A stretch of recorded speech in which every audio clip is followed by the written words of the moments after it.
Welcome viewers. Today I am going to discuss about advanced microscopic techniques, and we will talk about phase contrast microscope, polarized light microscope, differential interference contrast or Nomarski microscope, and fluorescence microscope. And fluorescence microscope can be categorized into wide-field microscope, total internal reflection fluorescence microscope, and confocal microscope. Now coming to phase contrast microscope, as the name tells that we want change in phase of light to enhance the contrast. The optics of it was first devised in 1930s by Fritz Zernike, who suggested that if light passes through an object, depending on the thickness of the object, there can be a change in the phase of the light compared to light which is passing through the background. This is amplified by a few optical elements in the instrument and is reflected as difference in intensities of light which our eye can detect as due to change in contrast. Now, going to the details of phase contrast microscope, first we should understand where does this phase difference comes from in biological specimens. In biological specimens, depending on its thickness, the light traverses through the specimen as well as through the background. Now we know that the velocity of light depends on the velocity of light in vacuum by the refractive index of medium. So a thicker medium, the velocity of light will decrease and correspondingly there will be more deviations also. Now the objects which can actually change the phase of the light ray passing through it are known as the phase object. As light passes through the specimen, it is then collected by the objective which focuses into the next elements, which may be the ocular lenses, our eyes, or the camera. Now, it should be mentioned that this difference of the 2 points, that is light passing from the object versus the background, leads to what is known as the phase shift. As you see in the figure, the phase shift, which is small delta, which is equal to 2 pi delta by lambda, where capital delta is known as the optical path difference. Therefore, the phase shift, which is equal to 2 pi capital delta by lambda, where lambda is the wavelength of light, delta is the optical path difference. Sir, what do you mean by optical path difference? Optical path difference is the difference of path length of light traversing through the specimen and the surroundings.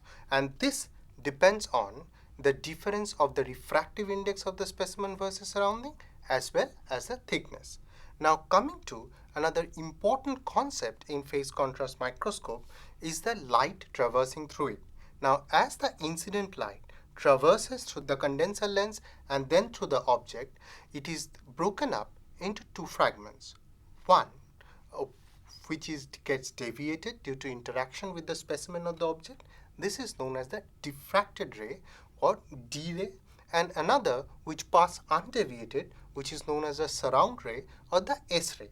Both these rays next crosses through the other objects of the instruments and then they interact with each other. After they interact with each other, the wave which is given rise to is known as the particle wave or the P wave. So as you see in the equation, P wave is equal to S plus D. Now how is the phase difference created, or how is the phase shift happening?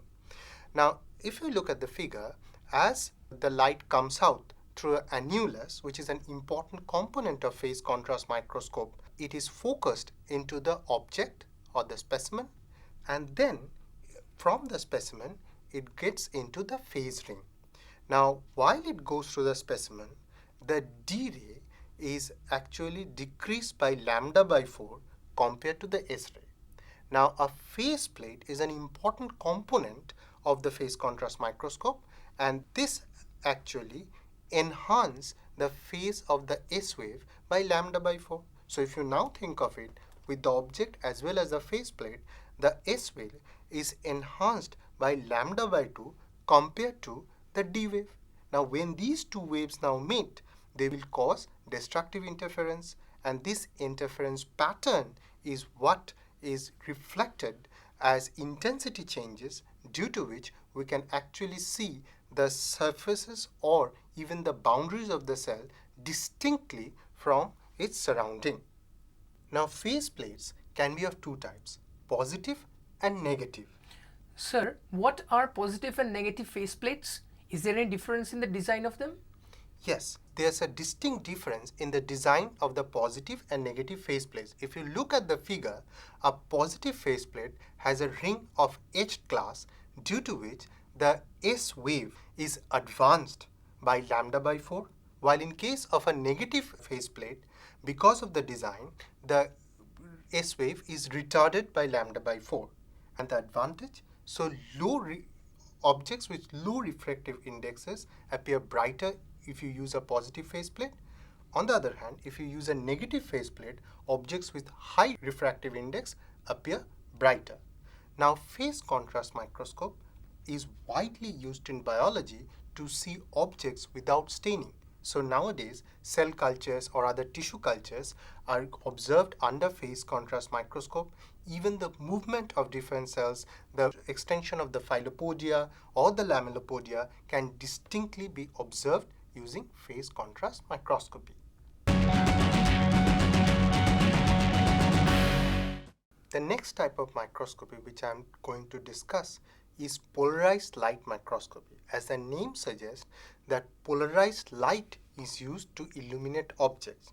And what is the importance of polarized light and what is polarized light? Polarized light is a light where the electrical vectors vibrate in a particular direction compared to unpolarized or non-polarized light, a good example of which is sunlight.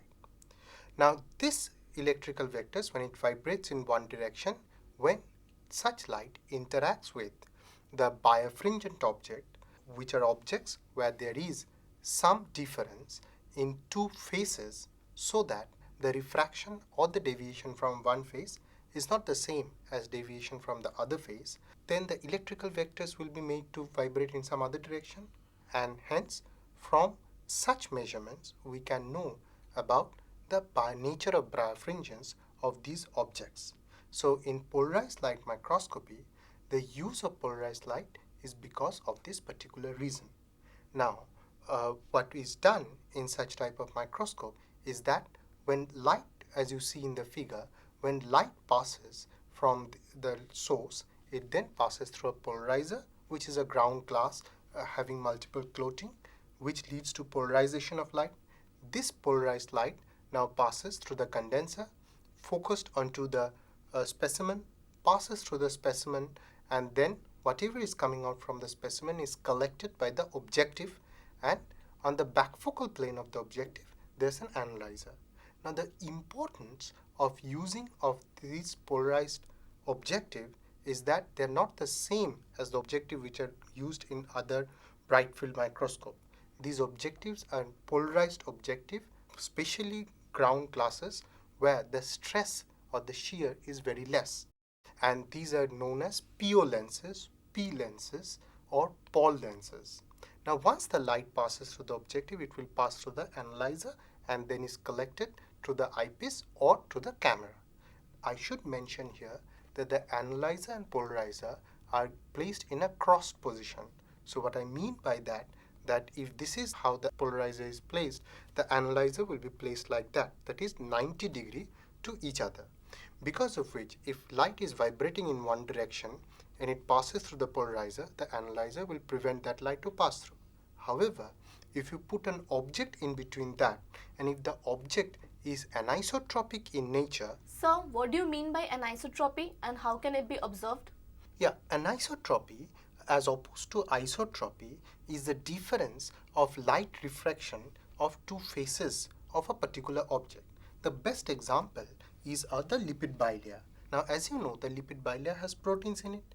Now, the proteins or the arrangement of proteins on the outer leaflet of that bilayer is not the same as the inner leaflet. Because of that, it acts as a perfect example of an anisotropic membrane. Now, as light goes through one membrane or the outer leaflet, and it will be refracted in a manner which is not the same of refraction as light comes through the inner leaflet. And this anisotropy can be well studied using polarized light microscopy. Now, so after light passes through such an anisotropic object, depending on the nature of anisotropy, the polarization of light will change, and this light will then pass through an analyzer, and in certain cases there can be the Bartrand lenses, which are projector lenses which project such images and takes it to the computer. Polarized light microscope is used to check the anisotropy present in the membrane or even study the dynamics of different proteins in different leaflet of the membrane, as well as it can be used not only in biology but also in mineralogy, where it was actually essentially first used. Now, coming to the third type of microscope, it is known as differential interference contrast microscope. Now, this microscope has subtle changes from what we have studied in the phase contrast microscope. One of the problems of phase contrast microscope are phase halos and shadows, which can be dealt with in a better way in DIC or Nomarsky microscope. It was in 1955 when this design of the microscope was first propounded, and later it was worked upon by George Nomarsky, because of which it is known as Nomarsky optics. Now, how does it work? What are the components? If you look at the figure, you will see that light, after coming from the source, unlike the polarized, it will now pass through a modified Wollaston prism, which is also known as the Nomarsky prism. Now, what it does is break up the light into two rays, and the distance between these two rays is known as the shear. So what is the importance of shear distance? Yeah, that's a very good question. Now, shear distance is the distance between these two rays, and one should always keep in mind that this shear distance should be less than the resolving power of the objective. Otherwise, a double image will be formed. Now, once it passes through the object, these are collected depending on the interaction of this light ray, both the light ray with the object, it will come to the objective. I should hereby mention, of the two rays, the design is such that one will pass the object, the other acts as the reference wave.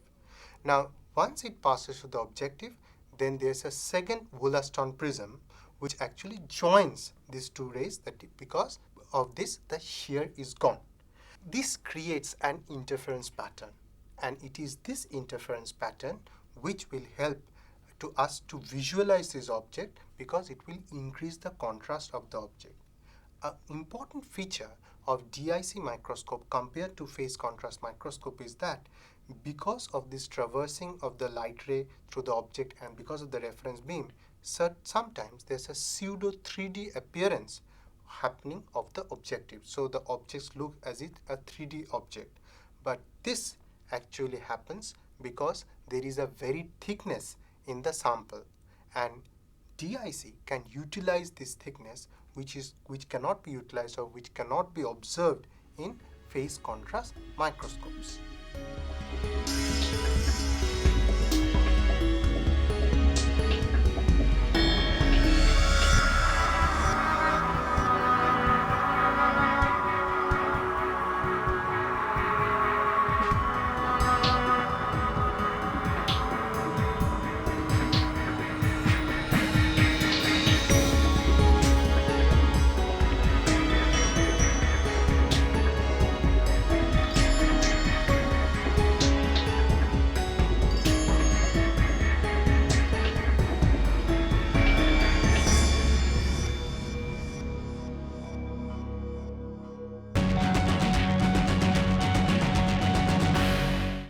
A fluorescent microscope uses xenon or mercury arc lamp. The reason of using this is we can obtain specific bands of wavelength from these lamps. For example, for mercury arc lamp, we can obtain anything from around 350 to around 570 nanometers. However, in modern day, for specific illumination, what people use are lasers.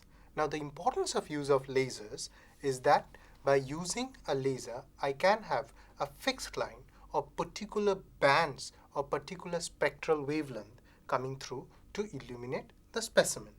Now, different lasers are there. For example, argon ion lasers, which has to be air cooled, are used for illumination in the UV range. For illumination in the green range or in the red range or in the far red range, Hini lasers are used. Now, the next important component of the microscope are the filters.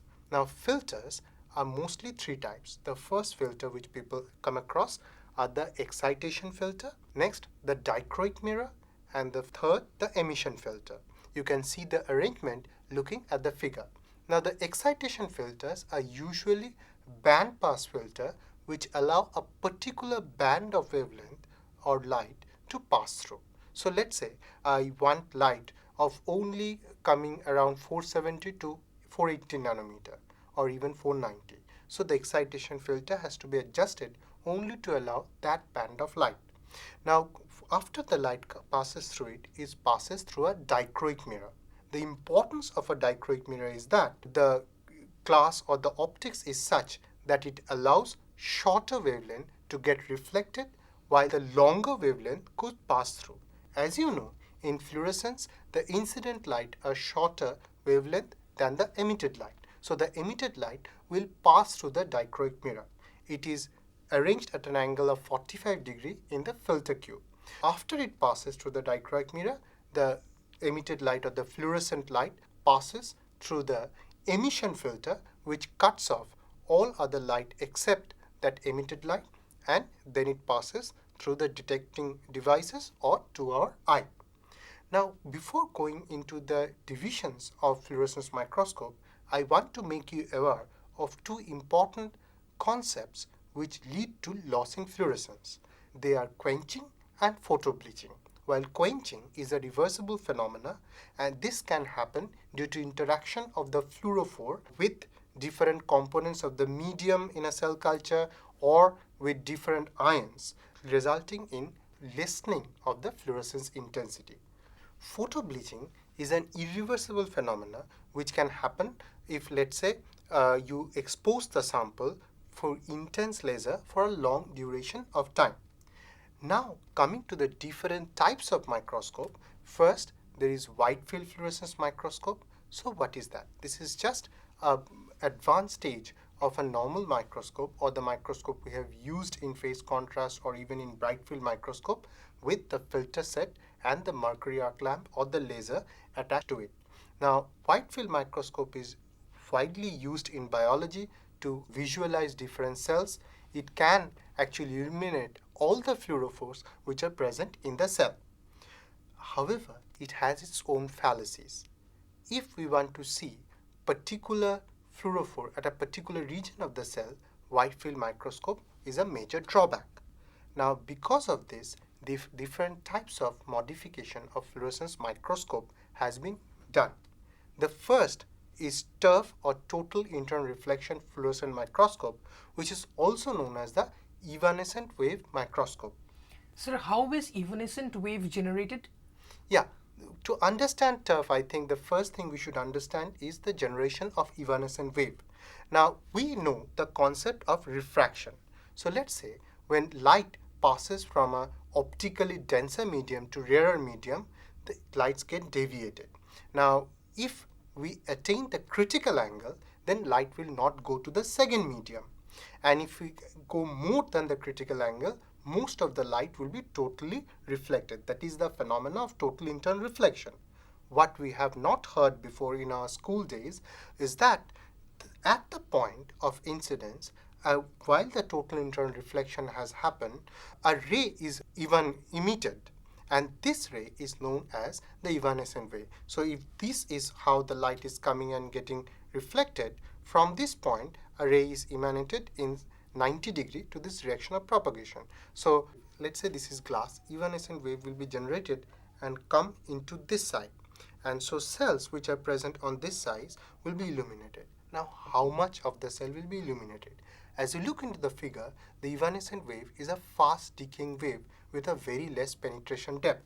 So at least 100 to 200 nanometer of thickness can be illuminated by evanescent wave, and which also suggests that not the total of cell can be illuminated by such a wave. Only near membrane events or fluorophores which are present near the membrane can be observed, and that's the crux of evanescent field microscopy or total internal reflection fluorescence microscopy, where without illuminating the whole cell, we just observed the dynamics of different proteins tagged to fluorophore at the plasma membrane or near the plasma membrane. Even trafficking of various proteins or movement of vesicles which are attached with fluorophores can be visualized. Sir, is there any optical method to look at specific organelle within the cell? Yeah, there are optical methods to look at specific organelles. For example, if I want to look at the Golgi apparatus or fluorophores or proteins which are present on the Golgi apparatus, or let's say on a particular vesicle inside the in the cytosol, without looking at the cell as a whole, then we can use confocal microscope. And that's actually the advantage of using a confocal microscope. Now, confocal microscope can be categorized into two types. One is laser scanning confocal microscope, and second, tandem scanning confocal microscope. What is laser scanning confocal microscope? Now, the basis of confocal is the presence of pinhole. So, after the light source, which is in most cases the lasers or the mercury arc lamp, once it passes through the excitation filter, it crosses a pinhole. The pinhole is such adjusted so that the light is focused to a particular region of the specimen or the object. After passing through the object, the light can be refracted or slightly deviated, and the fluorescence light which is obtained is collected by the objective. This objective now passes it through an emission filter, and then it passes through another pinhole. Now, why is the importance of the second pinhole? The second pinholes actually cuts off all the out of focus light which can be refracted or deflected that I told you, and only collect the focused light or the focused fluorescence light which is coming from the object. Then after this is collected, it is taken through a camera, which in most cases is a PMT or a photo multiplier tube, which converts the language of the photons into electrons, amplify it, and then by another device is converted to digital signal and can be transferred to a computer. So confocal is a very good example of an integrated microscopic system where using computer software I can actually operate the microscope. I can also control the position of the pinholes and the movement of the pinholes. I should also tell, in case of laser scanning confocal microscope, mirrors are there which reflect light coming from the first pinholes, and what it does is, if this is the surface of the sample, light first impinges here and then a raster scan happens. So it's a zigzag scan so that all XY of the specimen is sampled. Then, depending on the position of the second pinhole, it moves to the next layer, and similarly raster scanning of the second layer happens. The implication of raster scan and collection of information from all layers is that once we have the whole information of the cell, we also have information from all the layers. And this method is known as optical sectioning. That is, without physically sectioning the sample, we have information from all layers of the sample. That Z distance, that is the difference between these two layers, can also be controlled. Okay. Now, another important implication of confocal microscope is that because of the arrangement of the filters and the pinholes, and because of use of lasers, we can use more than one fluorophore and image them in one go. However, there's a major problem, that is the problem of bleed through. So what is bleed through? Yeah, bleed through, as I was discussing, is coming of light from one channel to another. Let's say, and this happens especially for simultaneous scanning of more than one fluorophore. So let's say filters were such arranged that blue light emitted by a fluorophore should have come from filters of the blue, and green light should have come to the filters of the green. However, somehow the blue light comes into the filters of the green or the green channel. This is a good example of bleed-through. In most cases in optical devices, 10% bleed-through can still happen. However, nowadays glasses or the filter settings are so made that bleed-through is minimal. Another way of evading this bleed-through is taking sequential scan. However, the problem with sequential scan is that while scanning for one fluorophore, the other fluorophore may also be affected. Now, because of this, another type of microscope, which is a confocal microscope, which is used, is known as the Tandem Scanning Confocal Microscope, in which instead of raster scan, there's a NIPCO disc where there are small holes or pinholes along with the micro lenses. Now, it can scan the specimen in one go, due to which there's an increase in speed of the scanning, as well as there is an increase in spatial resolution, better signal to noise ratio. However, the drawback of NIPCO disc microscope or tandem scanning microscopy is that the micro lenses in that rotating disc has some glass or optics where UV light is not best utilized. Now, what both these microscopy, that is the laser scanning as well as the tandem scanning, can be used to see various features of a cell, to even do live imaging and also observe co-localization, that is localization of two proteins in the cell, and it can also be seen the interaction of two proteins by using two fluorophores.